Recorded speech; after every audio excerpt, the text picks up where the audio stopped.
Ciemno wszędzie, głucho wszędzie, co to będzie, co to będzie.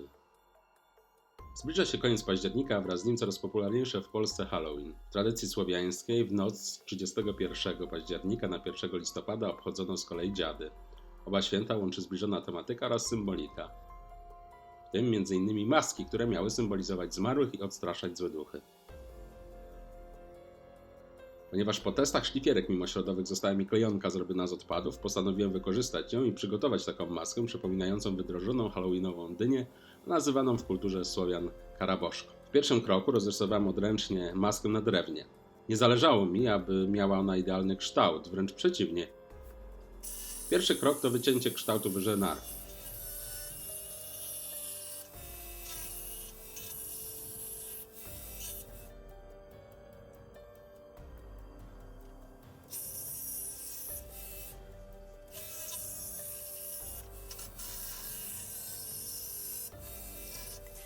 Otwory na oczy wywierciłem wiertłami łopatkowymi. Z kolei nos i usta z zębami wyciąłem nawiercając serię otworów jeden obok drugiego. W tym celu wykorzystałem narzędzie wielofunkcyjne zwane też multiszlifierką, które zamocowałem na stojaku.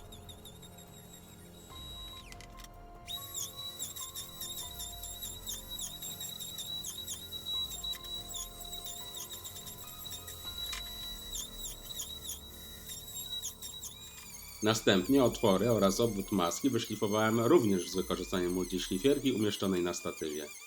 Dla mnie jest to znacznie wygodniejsze niż ręczne prowadzenie narzędzia wzdłuż krawędzi.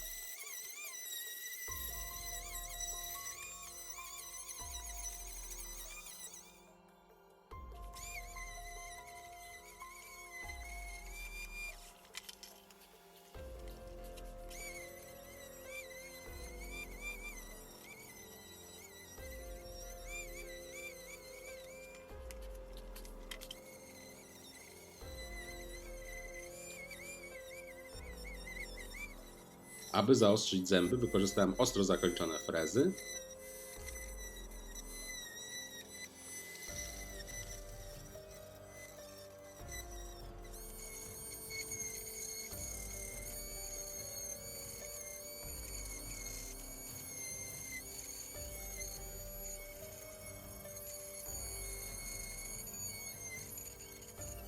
i jeszcze troszkę poprawiłem papierem ściernym na tarczy. Na koniec jeszcze wyfrezowałem brzegi.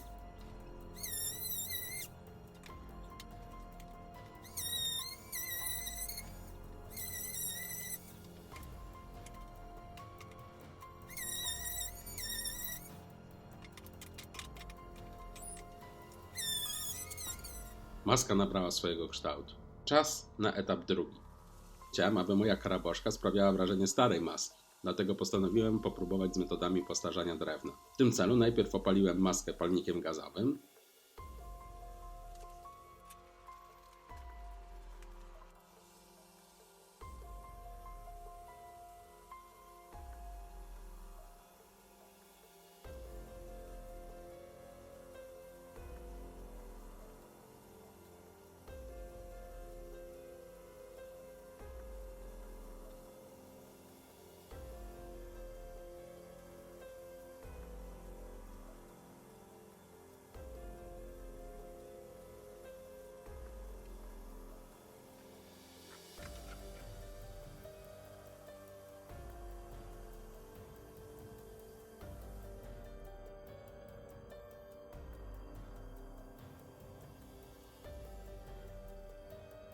Następnie znowu użyłem multiszlifierki, tym razem zainstalowaną szczotką metalową.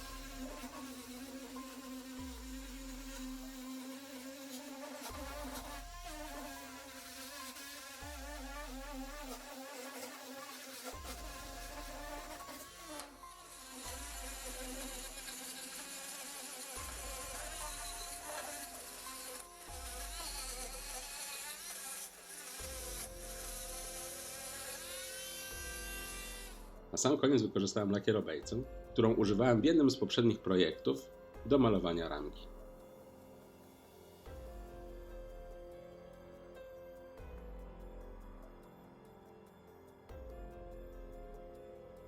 A oto gotowy efekt.